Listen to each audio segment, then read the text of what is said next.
Okay, so today I wanted to talk about the ups and downs of your emergency fund. So what I mean by this is emergency funds are funded and then they don't always stay fully funded. As much as we would like to fund them once and then just have it forever, that is not really how it goes. So if you're not familiar with an emergency fund is money that's saved to be used only in the case of an emergency. So generally, most experts say it's a good idea to have about 3 to 6 months saved in an emergency fund. If you have a job with higher risk of a layoff, or if maybe you have a family member with a severe illness or something like that, you might want to keep your emergency fund on the higher end of the 6 months rather than 3, or even more than that. Having an emergency fund helps you stay out of debt because you're not relying on a credit card when an emergency comes up that you can't afford to pay for in your regular budget. So saving for an emergency fund is a really important and exciting goal. But unfortunately, once you achieve that goal and you have a fully funded emergency fund, emergencies do come up. Even a lot of times when you're even originally just working on funding that goal, when you're trying to initially get it funded, you'll have setbacks where you have an emergency and you have to take money out from what you've saved before you've even hit the funding goal that you're trying to reach. And then again, once it is fully funded, emergencies will happen again, which will keep bringing this goal back over and over again. So there, of course, like I said, are times when something occurs that causes you to have to pull from your emergency fund. And that can really cause like mixed emotions, because on the one hand, you'll feel so grateful that you have the money in your emergency fund to cover expenses for whatever the situation is that has come up, or hopefully you'll have enough. If you don't have enough, at least you'll have something to make it a little bit easier to handle than if you didn't have your emergency fund. And especially if you're new to having an emergency fund, it's definitely a really great feeling to not have to use an emergency credit card to cover the cost of this unexpected situation. Having an account with cash that you can easily access to cover these expenses takes away that additional stress that is often added to an already difficult situation. But while we feel very grateful for having this money to handle the emergency, it can also feel really discouraging to have to pull that money out of the account, because you've probably worked really hard to save up your money to fund that emergency fund. And then when you have to see the balance decline because you actually have to use it, it can just be really kind of discouraging.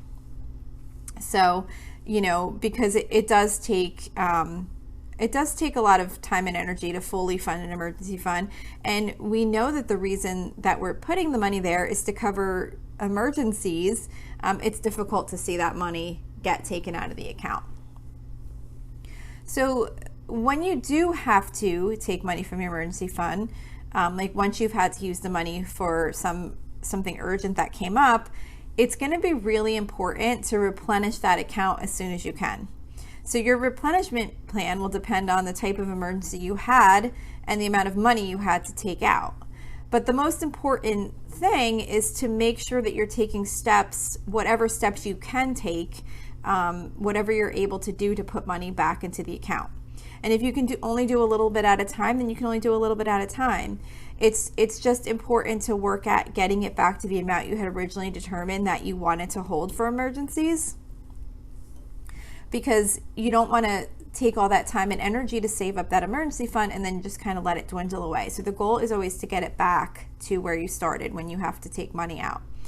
Of course, if you had a major emergency that took most or all of your savings, it's going to be a lot more difficult, and maybe it's not even possible at the current time to replenish it.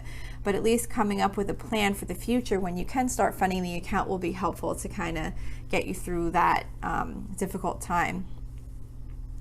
It's really important to remind yourself how much of a better position you're in than if you didn't have that money set aside. Even if you did have to take a lot of it out and now you're kind of feeling discouraged because you have to put it back, just kind of reminding yourself like how that situation would have been different if you didn't have that money in the first place can really kind of help you see a little bit better, that it's not so bad. It would have been worse if you didn't have that money saved.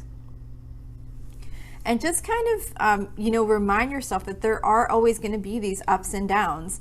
One of the unfortunate parts about having an emergency fund is that you're going to need to use it over time.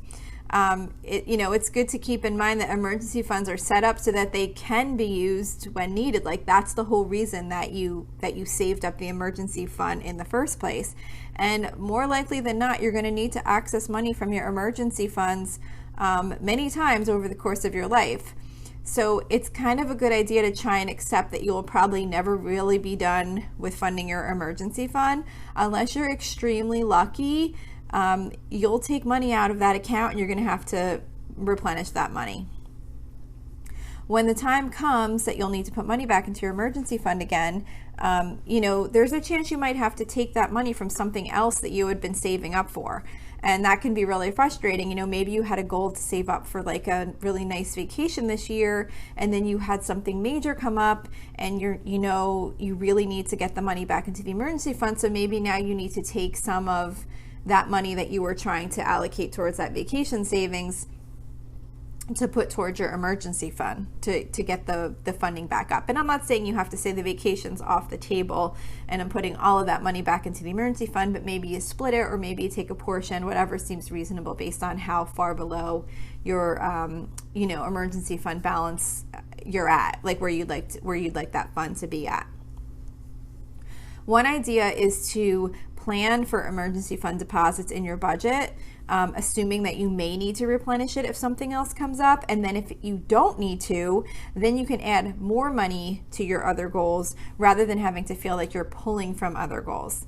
If you don't wind up using that money, you could say, okay, well, we didn't have to replenish the emergency fund because we didn't have any emergencies this year, or we only had a couple small ones and we didn't really need to pull from the account. So now you'll be able to put that extra money towards your other goals rather than having to pull from your other goals to fund the emergency fund if the need arises. Another thing to think about is that when emergencies do occur, just kind of take the time to think about what they were, and is it something that you could have maybe prepared for or can prepare for better in the future. Some emergencies just happen and we just could not have anticipated them, but there's some things that maybe with a little bit better planning we could save up for these types of expenses so that we don't have to rely on the emergency fund. Like, for example, maybe if you have an older car that seems to need a major repair like every year, maybe you might want to set aside some money for those repairs, even though maybe you don't know what the next big repair might be. But if you kind of are in that cycle where you're needing some major repair on an annual basis, to an older vehicle, you might want to start saving money for that each year rather than having to draw from the emergency fund and then having to replenish that.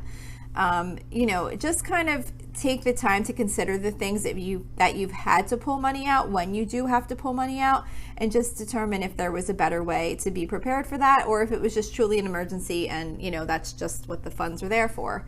There's no way to plan for everything. And you don't want to be just saving for all these random things that may never occur. That's the point of the emergency fund. But if you think it's something that kind of seems to happen more frequently than not, then maybe it's something you might want to consider setting up a separate savings for, just so that you don't have to pull from the emergency fund for those types of expenses. And then the last thing I want to say about your emergency fund and how it goes up and down over time, which can feel frustrating. Just remember that even though your emergency fund goal will probably never get complete, because it always just seems to keep coming back over and over again each time you have something where you need to pull money from that account, just try to remind yourself how great it feels that you do have those funds available to deal with an emergency when it comes up. And at that time of the emergency, you don't have to worry about where the money's coming from. Later on, you have to figure out how you're going to get the money back, but at the time, it makes dealing with the situation so much easier. And likely, if you had an emergency without an emergency fund, you might have needed to use a credit card or take out a loan to deal with that situation.